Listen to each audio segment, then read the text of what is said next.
it's Kat and Dewey. With Restore Your Center. Today we're going to take a chapter out of this book. What if we journey down the rabbit hole, chapter 31. Basically, what if Revelation has a different interpretation than the apocalyptic version many know of?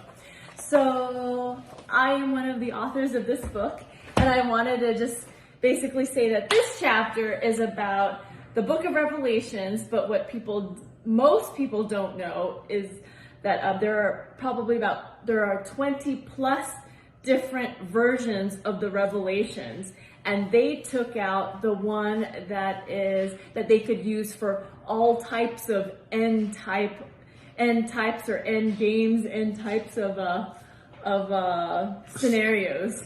Yes. So I guess the reason why I also wrote this chapter is one to just, yes, there's the revelations that we know, but if you explore further, how would that change your mindset if you knew that the revelations that we know of in the Bible is not the only one? There are other versions of revelations that don't talk about end times at all. It's revelations about other things. So why did they just choose that one?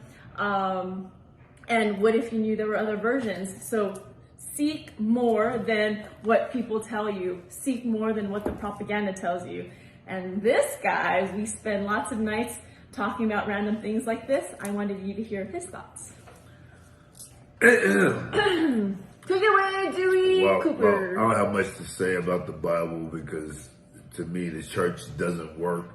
So I'm not a big worshiping guy, but I'm not surprised. But maybe not about the Bible, but just in general about seeking knowledge. Yeah. It's propaganda. Everyone knows about the role of the Catholic Church. Everyone knows about the Council of Nicaea.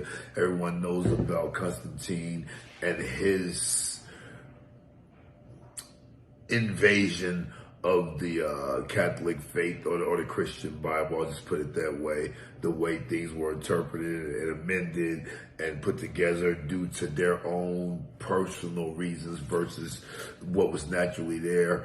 Anyway. I don't know if a lot of people know that there were all of these books and only certain books were put into the Bible. They took Enoch was out. Yeah, they took a lot of information out. The stuff about the women and how important we are, how we had the healing power. I understand why they took that part out. That's a joke, guys. Anyway, so I'm not surprised. However, more often than not, we take things at face value, especially what I call traditional idiocies, meaning the things our parents or grandparents, the information they learn and pass down to us. And the Bible is such a taboo discussion because people get real sensitive when you talk about their good book.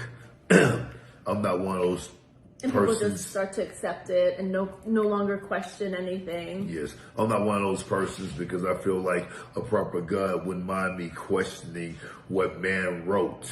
A proper God wouldn't give me eternal damnation for simply asking a question and researching information passed down by man.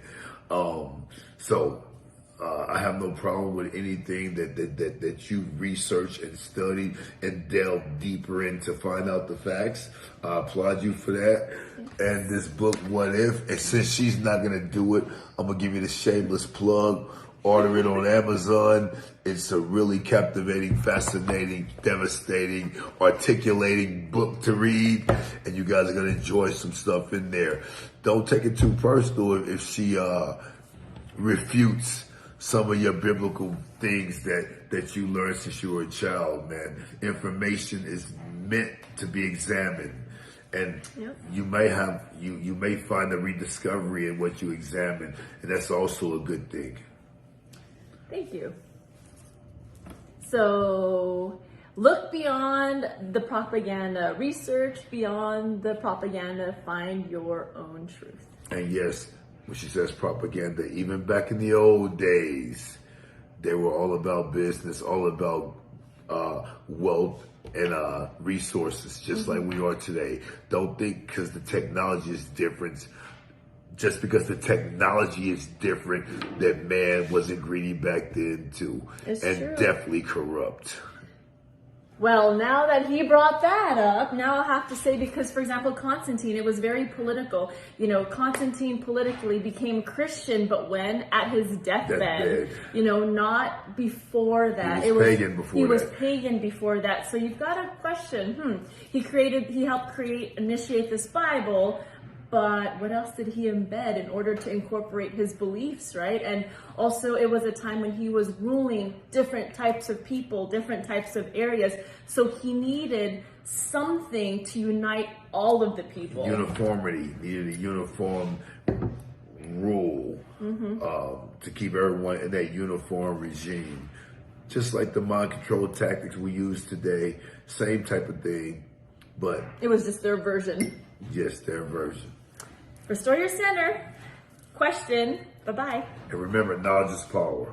Yes. Knowledge is power.